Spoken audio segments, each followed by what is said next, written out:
Picu spekulasi panas. Shin Tae-yong ketahuan bertemu Erick Thohir dan Vandenberg. Sinyal kuat balik ke timnas. Pertemuan rahasia ini bikin netizen heboh. Ada apa sebenarnya di balik tatap muka tiga sosok penting ini? Shin Tae-yong sambangi Marcelino dan Romani di Inggris. Ada rencana besar untuk timnas.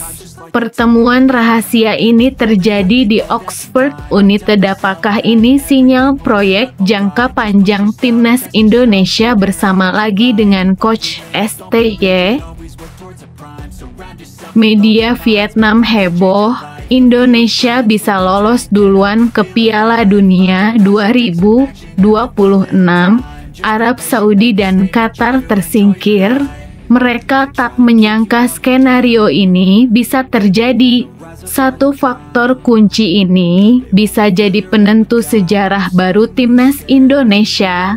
Timnas Indonesia semakin dekat ke Piala Dunia 2026. Media Vietnam, ada keuntungan tak terduga. Erick Thohir muncul di TC Timnas U23.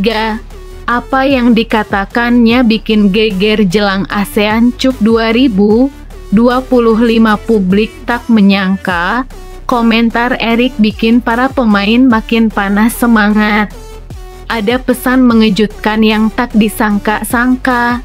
Timnas U23 siap tempur di ASEAN Cup 2025.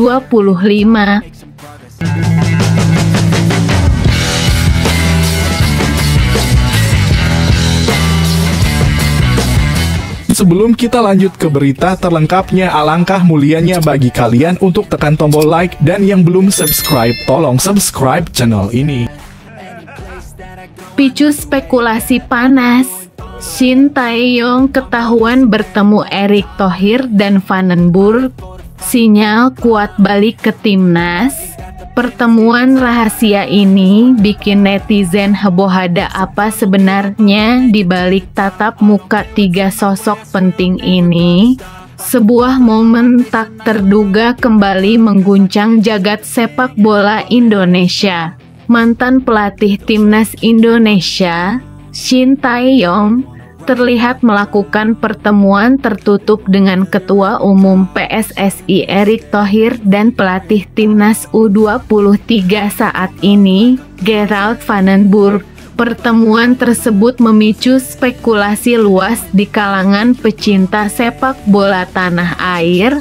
Apakah ini sinyal kembalinya STY ke kursi pelatih timnas? Shin Tae-yong yang kontraknya bersama timnas Indonesia resmi berakhir beberapa waktu lalu, memang masih menyisakan kesan mendalam di hati para pendukung Garuda. Di bawah arahannya, timnas Indonesia mengalami banyak kemajuan signifikan, termasuk lolos ke putaran ketiga kualifikasi Piala Dunia 2026 dan penampilan impresif di berbagai ajang Asia. Sementara itu, Gerald Vandenberg, pelatih anyar timnas U23 yang baru saja diumumkan, digadang-gadang membawa angin segar. Ia dikenal sebagai legenda sepak bola Belanda yang pernah menjadi bagian dari generasi emas Belanda bersama Ruud Gullit dan Marco van Basten.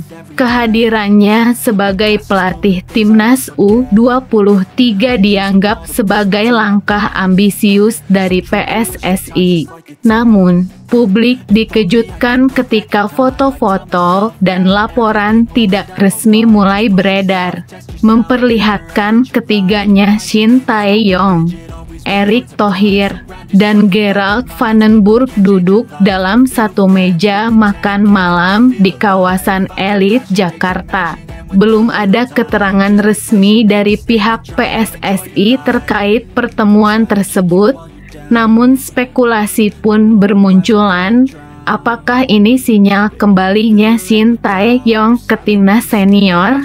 Sejumlah pengamat menilai, Pertemuan ini bisa jadi bagian dari strategi jangka panjang PSSI untuk menyatukan visi antara pelatih senior dan junior.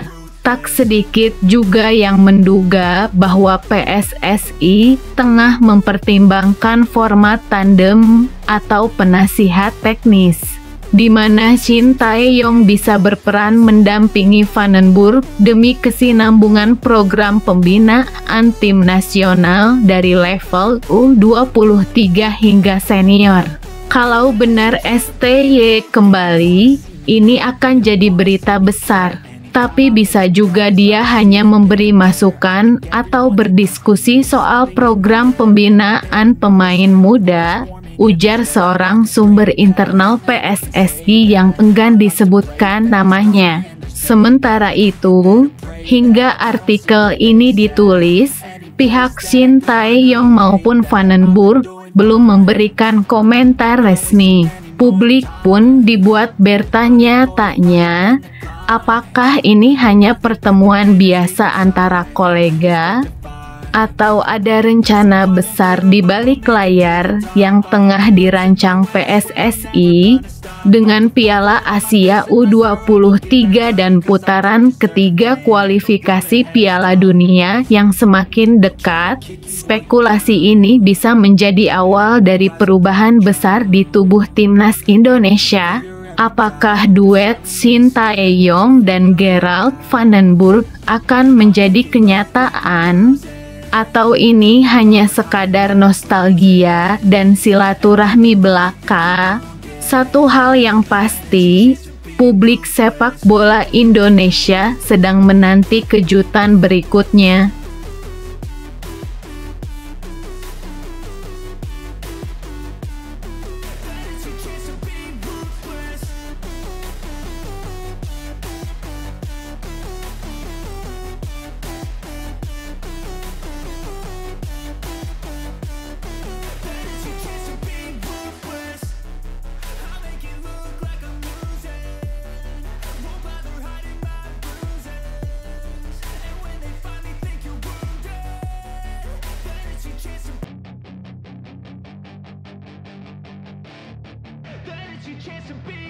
Hey kid, don't ever let them get inside your head.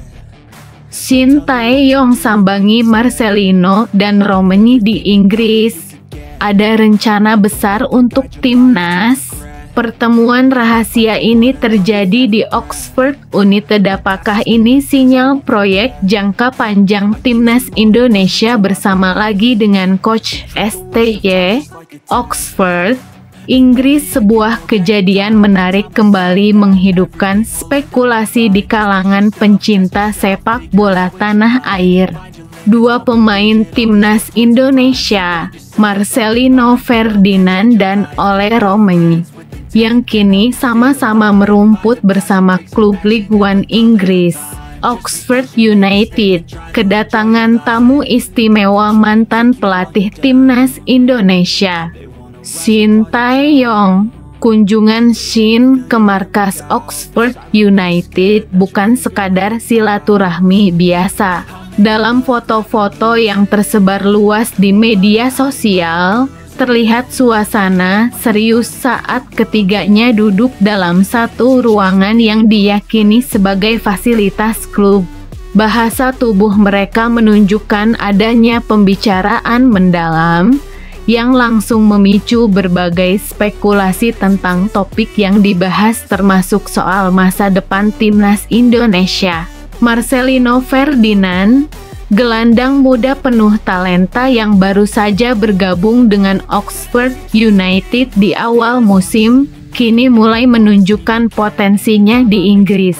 Di sisi lain, Ole Romeni, striker berdarah Belanda yang baru saja menyelesaikan proses naturalisasi dan bergabung dengan timnas Indonesia, juga tengah bersiap menjalani musim penting dalam kariernya. Kombinasi keduanya diyakini akan menjadi kekuatan baru Garuda di masa depan. Namun, Apa yang sebenarnya dibicarakan dalam pertemuan tertutup tersebut? Meski belum ada pernyataan resmi dari pihak Shin Tae-yong maupun Oxford United, sejumlah sumber menyebutkan bahwa pembicaraan itu berkaitan dengan pengembangan karier kedua pemain serta arah proyek jangka panjang timnas Indonesia. Shin dikenal sebagai pelatih yang sangat memperhatikan detail perkembangan pemain, bahkan setelah ia tak lagi menjabat. Saya datang sebagai sahabat dan pelatih yang pernah membimbing mereka. Kami hanya berdiskusi soal masa depan, bukan hanya di klub tapi juga kontribusi mereka untuk Indonesia, ujar Shin Tae-yong singkat saat diwawancarai media lokal Inggris. Kehadiran Shin di Oxford ini semakin memperkuat sinyal bahwa ia masih memiliki peran tersendiri dalam proses pembinaan timnas Indonesia. Meskipun secara resmi sudah tak lagi memimpin tim, banyak pihak menduga bahwa PSSI tengah menjajaki kemungkinan memberikan peran baru bagi pelatih asal Korea Selatan itu, entah sebagai penasihat teknis, direktur pembinaan, atau penghubung pemain diaspora. Tak sedikit juga yang mengaitkan pertemuan ini dengan proyek besar jangka panjang timnas menuju Piala Asia 2027 dan kualifikasi Piala Dunia 2030. Marcelino dan Romagnoli adalah dua sosok penting dalam rencana regenerasi skuad Garuda, dan keterlibatan Shin bisa menjadi jembatan penting agar transisi generasi berjalan mulus. Sementara itu, suasana di Oxford United pun cukup mendukung para pemain muda Asia seperti Marcelino dan Romagnoli untuk berkembang. Klub yang dikenal dengan filosofi bermain menyerang ini tampaknya menjadi tempat yang ideal untuk membangun pondasi bagi pemain-pemain timnas ke depan. Pertanyaannya sekarang, apakah pertemuan ini hanya kunjungan biasa dari seorang mantan pelatih? Ataukah ini merupakan langkah awal dari proyek besar yang sedang dirancang PSSI bersama Shin Tae-yong? Jawabannya masih misteri. Namun yang pasti, kehadiran Shin di Oxford menunjukkan bahwa cerita antara dirinya dan timnas Indonesia belum benar-benar usai.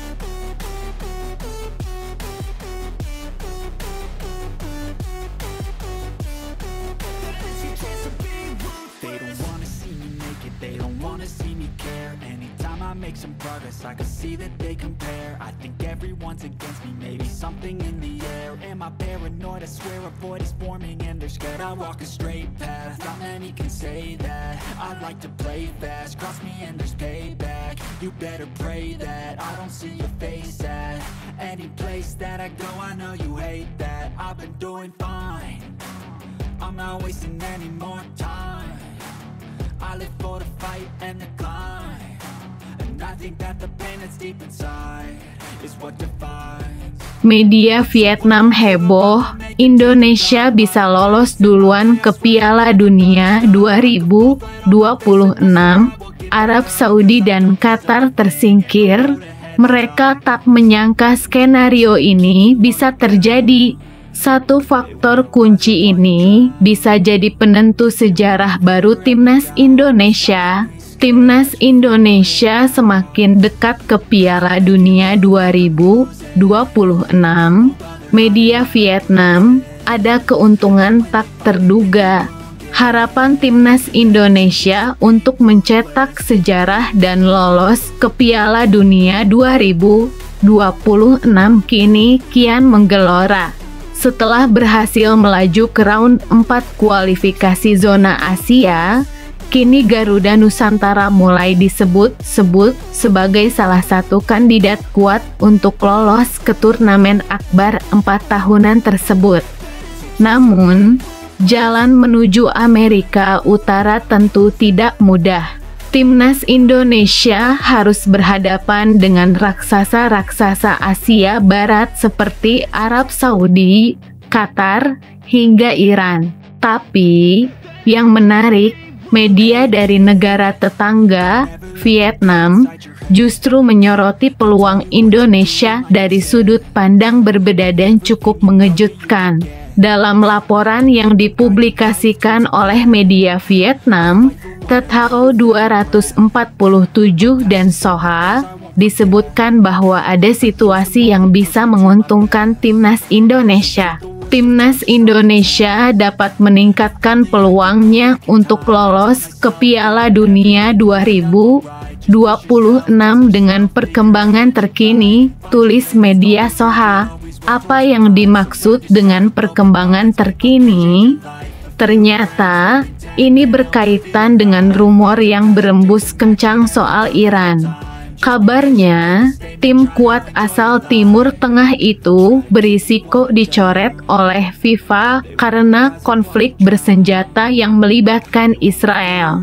Keikutsertaan Iran dalam Piala Dunia keempat berturut-turut saat ini menghadapi risiko besar untuk dibatalkan karena alasan keamanan, tulis Soha.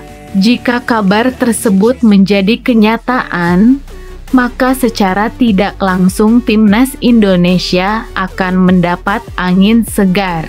Pasalnya, setiap slot yang kosong akan membuka peluang tambahan bagi tim-tim peringkat kedua di babak keempat. Hal ini secara tidak langsung akan membantu Timnas Indonesia meningkatkan peluang lolos ke Piala Dunia 2026 karena tim peringkat kedua di masing-masing grup juga akan memiliki peluang lebih besar, tulis media Soha lagi. Untuk diketahui, di round 4 nanti hanya 2 juara grup yang akan lolos otomatis ke Piala Dunia. Dengan potensi dicoretnya Iran, kans tim-tim lain, termasuk Indonesia, untuk merebut slot tambahan bakal lebih terbuka.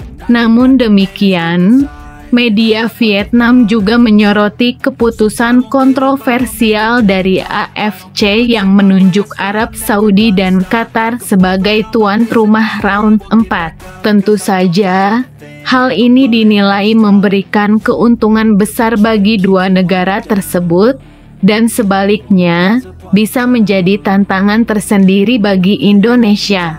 Walau begitu, peluang tetap ada.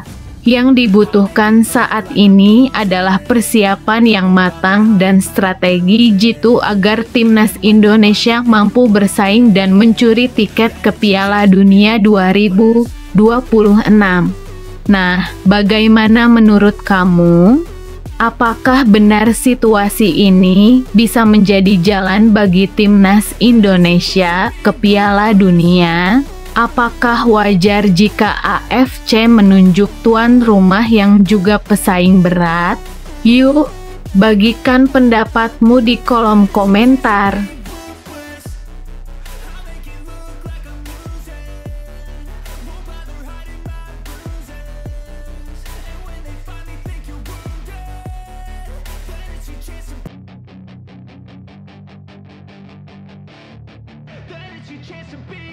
Hey kid, don't ever let them get inside your head.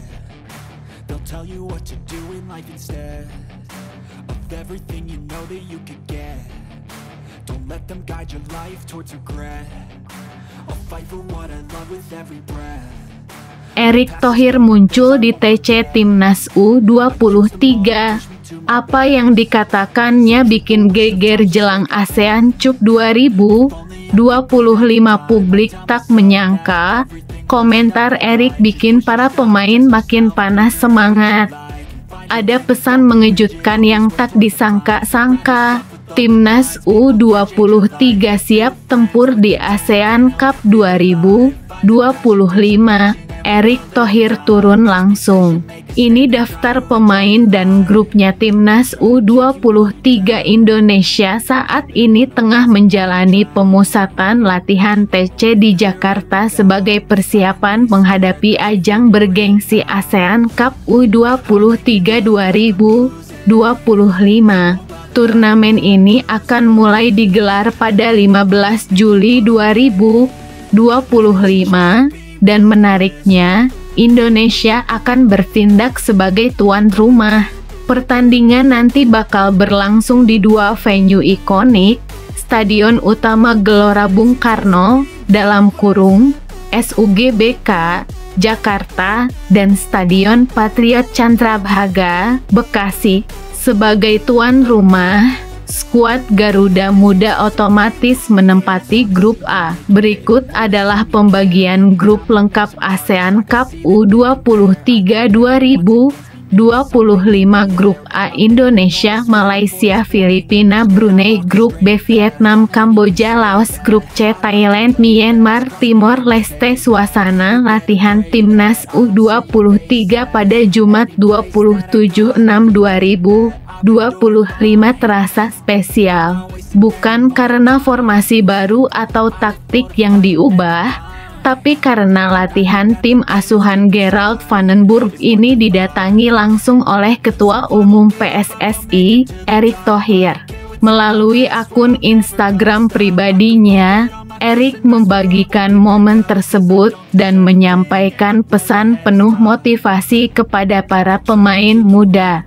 Menyapa pemain Timnas U23 Indonesia saat pemusatan latihan di Jakarta yang dipimpin Coach Gerald Vandenburg jelang ASEAN U23 Championship 2025 di Indonesia. Persiapan yang dilakukan Timnas U23 agar bisa meraih hasil terbaik untuk Indonesia di ASEAN U23 Championship 2025 yang dimulai pada 15 Juli mendatang.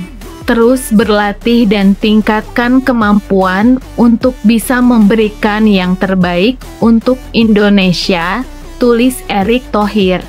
Sebanyak 28 pemain dipanggil untuk mengikuti TC ini. Berikut daftar lengkapnya: penjaga gawang Cahya Supriyadi PSIM Dava Fasya Borneo FC, Erlangga Setio PS Pekanbaru, Muhammad Ardiansyah PSM Bek Kadek Arel Priyatna Bali United, Muhammad Ferrari tanpa klub Rahmat Syawal PSIS, Al-Fafrezi Buffon Borneo, Brandon Schuneman Arema FC, Ahmad Maulana Arema, Kakang Rudianto Persib, Frankie Misa Bayangkara FC, Mikael A.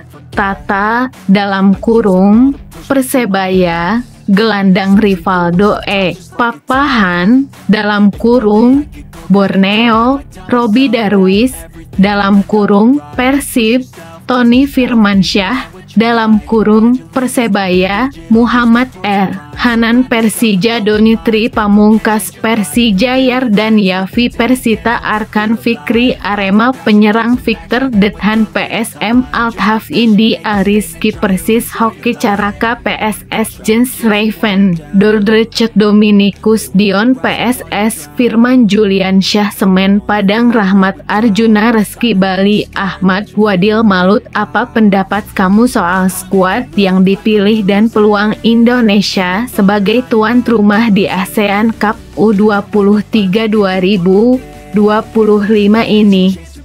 Apakah menurutmu target juara bisa tercapai? Yuk, tulis komentarmu di bawah.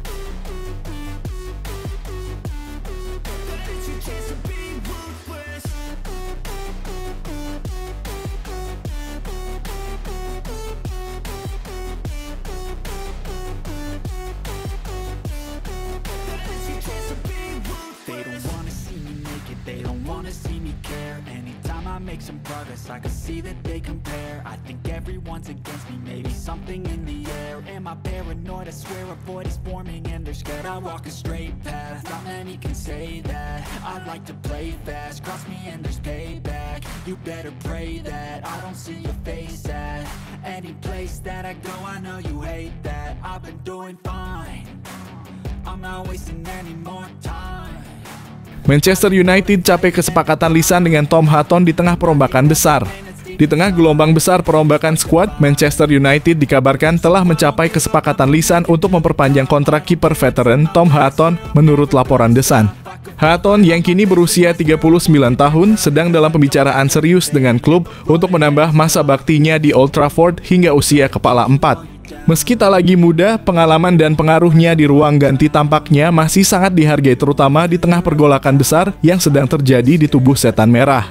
Dalam pengumuman resmi pada Senin lalu, Man United mengonfirmasi bahwa mereka akan melepas 9 pemain pada 30 Juni, termasuk nama-nama senior seperti Victor Lindelof, Christian Eriksen, Jonny Evans, serta 6 pemain dari tim muda. Namun berbeda dengan mereka, Hutton justru dipertahankan sebuah keputusan yang terbilang unik, namun masuk akal jika dilihat dari sisi kepemimpinan dan pengalaman. Manajer baru, Ruben Amorim, tampaknya melihat nilai penting dari sosok seperti Hutton di ruang ganti, terutama ketika klub sedang berusaha bangkit setelah musim mengecewakan yang membuat mereka finish di posisi ke-15 klasemen. Meski transfer besar masih dinantikan fans, fokus utama United untuk saat ini adalah mendatangkan pemain yang sudah terbukti di Premier League, sambil tetap menjaga keseimbangan dalam tim lewat figur senior. Nah, sekarang giliran kamu. Setuju nggak kalau Hutton dipertahankan? Apakah menurutmu ia masih punya kontribusi penting di tim atau seharusnya United benar-benar bersih-bersih total? Tulis pendapatmu di kolom komentar. Don't let them guide your life towards regret. I'll fight for what I love with every breath. My past is filled with things I won't forget. I use them all to push me to my best. So treat the worst of times just like a test. If only I could go back in time, I'd tell myself that everything will end up alright. Just push yourself, test yourself, figure out what you like, and find your limits, don't be rigid, always work towards a prime. Surround yourself with open minds, people can change your life. A few friends with intent can help you feel alive. Find a passion, take some action, and with a little time, just be patient, make a statement, try to enjoy your life. They'll try to kick you while you're down. They wanna rise up while you drown. They wanna fill your head with doubt. They're silently scared that you'll figure it out. I'll make it look like I'm losing, won't bother hiding my bruises. And when they finally think you're wounded, then it's your chance. Chelsea lolos ke 16 besar Piala Dunia antar klub 2025 usai bungkam Esperance 3-0. The Blues kembali menunjukkan kelasnya. Chelsea sukses mengamankan tiket ke babak 16 besar Piala Dunia antar klub 2025 usai mengalahkan wakil Tunisia, Esperance, dengan skor meyakinkan 3-0 pada laga pamungkas grup D yang digelar di Lincoln Financial Field, Philadelphia, Rabu waktu setempat. Dengan kemenangan ini, Chelsea menutup fase grup di posisi kedua klasemen grup D dengan total 6 poin, sementara Esperance harus puas finish di urutan ketiga dan tersingkir dari turnamen. Selanjutnya, pasukan Chelsea akan bertolak ke Charlotte, North Carolina untuk menghadapi Benfica di babak 16 besar pada Sabtu 28 Juni. Ini akan menjadi pertemuan pertama Chelsea dan Benfica sejak final Liga Eropa 2013 yang kala itu dimenangkan oleh The Blues. Laga ini tentu menyimpan aroma sejarah dan gengsi tinggi. Pemenang duel Chelsea versus Benfica nantinya akan berhadapan dengan Palmeiras atau Botafogo di babak perempat final, menambah panasnya jalur menuju trofi dunia. Dalam laga melawan Esperance, Liam Delap, Enzo Fernandez, dan Malo Gusto menjadi 3 pemain yang tetap dipertahankan dari laga sebelumnya. Menariknya, pemain muda Josh Acha Ampong juga mendapat kesempatan tampil. Bek kanan berusia 19 tahun itu mencatatkan penampilan ke-10 musim ini dan nyaris mencetak gol lewat tembakan keras yang berhasil ditepis kiper Esperance, Bachir Ben Said, pada menit ke-36. Bagaimana menurut kamu, fans Chelsea? Apakah penampilan tim sudah cukup meyakinkan untuk menantang Benfica dan terus melaju ke perempat final? Dan bagaimana menurutmu soal performa anak-anak muda seperti Acha Ampong? Sudah waktunya mereka dapat menit bermain lebih banyak? Tulis pendapatmu di kolom komentar.